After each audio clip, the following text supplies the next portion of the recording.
الحمد لله رب العالمين الرحمن الرحيم مالك يوم الدين وأشهد أن لا إله إلا الله وحده لا شريك له إله الأولين والآخرين وأشهد أن محمدا عبده ورسوله المبعوث رحمة للعالمين صلوات الله وسلامه عليه وعلى آله وعلى أصحابه ومن اهتدى بهديه واستنى بسنته إلى يوم الدين. أما بعد، قال الله تبارك وتعالى في كتابه المجيد: يا أيها الذين آمنوا إن كثيرا من الأحبار والرهبان ليأكلون أموال الناس بالباطل ويصدون عن سبيل الله والذين يكنزون الذهب والفضة ولا ينفقونها في سبيل الله فبشرهم بعذاب أليم يوم يحمى عليها في نار جهنم فتكوى بها جباههم وجنوبهم وظهورهم هذا ما كنزتم لأنفسكم فذوقوا ما كنتم تكنزون.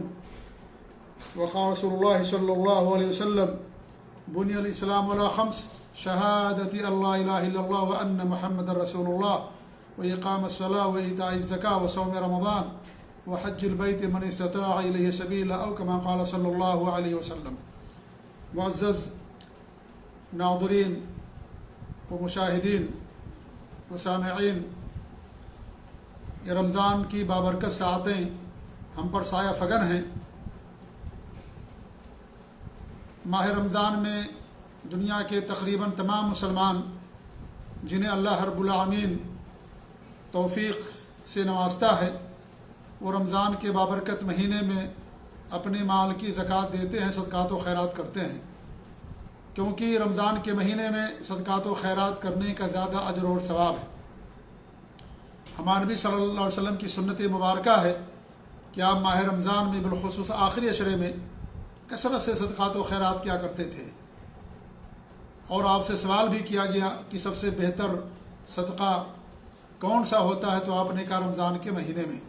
تو رمضان کے مہینے میں زکوٰۃ دینا، صدقات و خیرات کرنا، نیکیاں کرنا بہت زیادہ اجر و ثواب کا باعث ہے. اسی کی مناسبت سے آج سے زکوٰۃ کے احکام و مسائل کتاب و سنت کی روشنی میں آپ کے سامنے پیش کرنے کی کوشش کی جائے گی. اس سے پہلے رمضان کے مسائل اور رمضان سے یا صوم سے متعلق جو آیتیں ہیں، ان آیتوں کی تفسیر میں نے آپ لوگوں کے سامنے گزشتہ 5 دنوں کے اندر کی ہے، اور آج سے انشاءاللہ ہر دن سعودی عرب کے ٹائم کے مطابق رات کے 9 بجے زکوٰۃ کے احکام و مسائل آپ کے سامنے بیان کیے جائیں گے. اللہ رب العالمین ہمیں حق بات کہنے کی توفیق دے، اس موضوع کا حق ادا کرنے کی توفیق دے، اور اللہ رب العالمین ہم سب کے دلوں کی پاکیزگی عطا فرمائے. اللہ رب العالمین ہم سب کو اپنے دین پر قائم اور دائم رکھے، آمین رب العالمین. زکوٰۃ کی 2 قسمیں ہوتی ہیں. ایک زکوٰۃ نفس کی زکوٰۃ ہے، یا نفس کا تزکیہ کہہ لیجئے، اور یہ زکوٰۃ بہت اہم ہے. اور نفس کا تزکیہ اور نفس کی زکوٰۃ کا مطلب یہ ہے کہ انسان کے دل میں توحید ہو، خالص اللہ پر ایمان ہو، اللہ رب العالمین کے ساتھ کسی کو شرک کرنے والا نہ ہو، شریک ٹھہرانے والا نہ ہو. یہ دل کا تزکیہ ہے، یہ نفس کا تزکیہ ہے، اور یہ سب سے اہم ہے. اسے بھی زکوٰۃ کہا گیا ہے قرآن مقدس کے اندر. کفار و مشرکین کے بارے میں اللہ نے فرمایا کہ وہ زکوٰۃ نہیں دیتے. ظاہر بات ہے جو مسلمان وہی زکوٰۃ دیتا ہے. تو یہاں پر زکوٰۃ سے مراد کیا ہے؟ توحید، اللہ رب العالمین پر خالص ایمان لانا اور صرف اللہ رب العالمین کی عبادت کرنا. لہذا یہ سب سے اہم عبادت ہے پورے دین اسلام کے اندر، توحید خالص، جس پر آپ لوگوں کے سامنے ہمیشہ گفتگو ہوتی رہتی ہے. دوران درس بھی اس پر تنبیہ کی جاتی ہے اور اس پر روشنی ڈالی جاتی ہے، کیونکہ یہ سب سے اہم ہے. توحید کا جتنا ذکر کیا جائے میرے بھائی اتنا ہی کم ہے. اللہ کے رسول صلی اللہ علیہ وسلم ہمیشہ لوگوں کو توحید کی طرف دعوت دیا کرتے تھے. مکے کے اندر 13 سال لوگوں کو توحید کی دعوت دی. مدینہ پہنچنے کے بعد بھی آپ نے لوگوں کو توحید کی دعوت دی. حضرت نوح علیہ السلام 950 سال تک لوگوں کو توحید کی طرف دعوت دیتے رہے. جتنے بھی نبی دنیا کے اندر آئے توحید ہی کی خاطر آئے. لہذا یہ موضوع ایسا جس کا ہمیشہ ذکر ہونا چاہیے. ہمیشہ اس موضوع کو بیان کرتے رہنا چاہیے، کیونکہ توحید یہ ہماری پہچان ہے، یہ دین کی اساس اور بنیاد ہے۔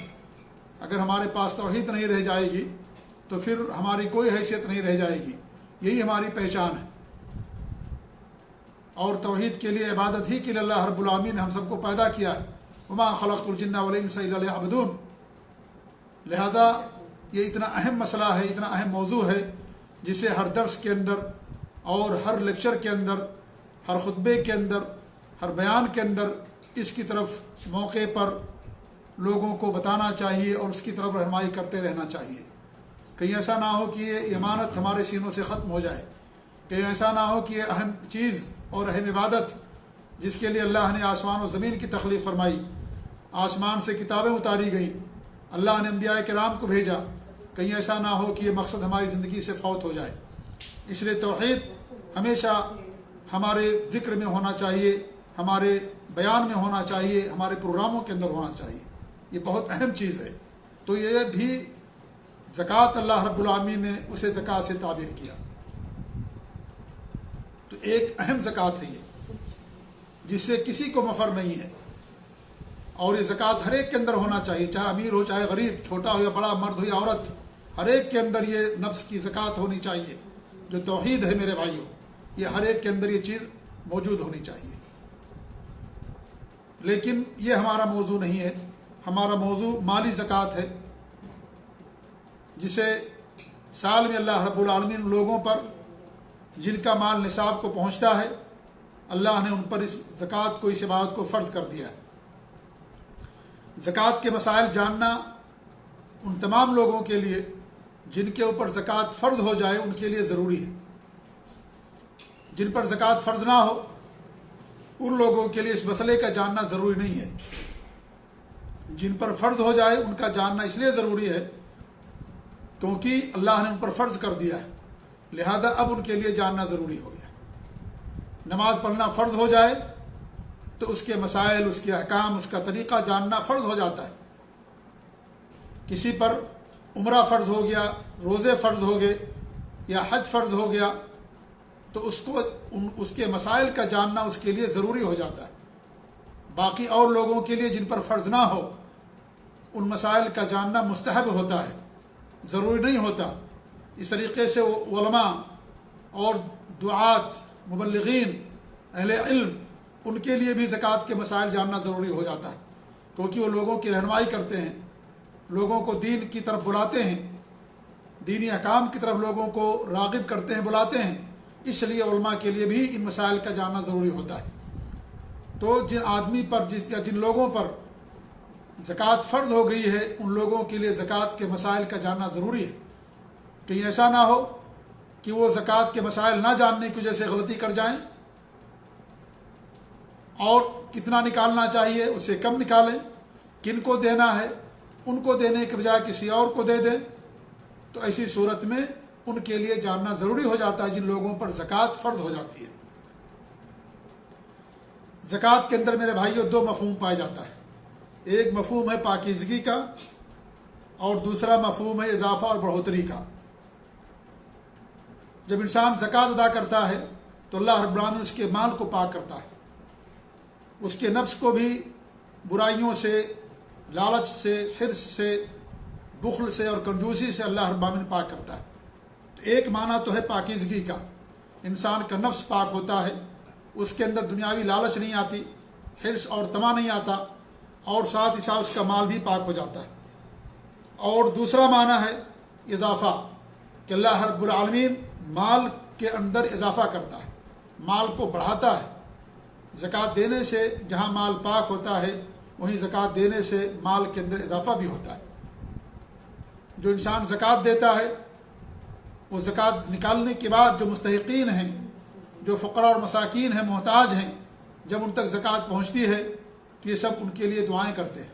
لہذا اللہ تعالیٰ غریبوں اور مسکینوں کی دعاؤں کو قبول فرماتا ہے، تو اللہ تعالیٰ اس کے ذریعے سے ان کے مال کے اندر اضافہ کرتا ہے۔ اور اللہ کے رسول صلی اللہ علیہ وسلم کی حدیث ہے کہ اللہ تعالیٰ پاک ہے، پاکیزہ چیزوں ہی کو قبول فرماتا ہے، اور جو اللہ کی راہ میں صدقہ اور خیرات کرتا ہے تو اللہ تعالیٰ اس کے مال کو دیے ہوئے زکوٰۃ یا صدقے کو پالتا ہے، جیسے تم میں سے کوئی اپنے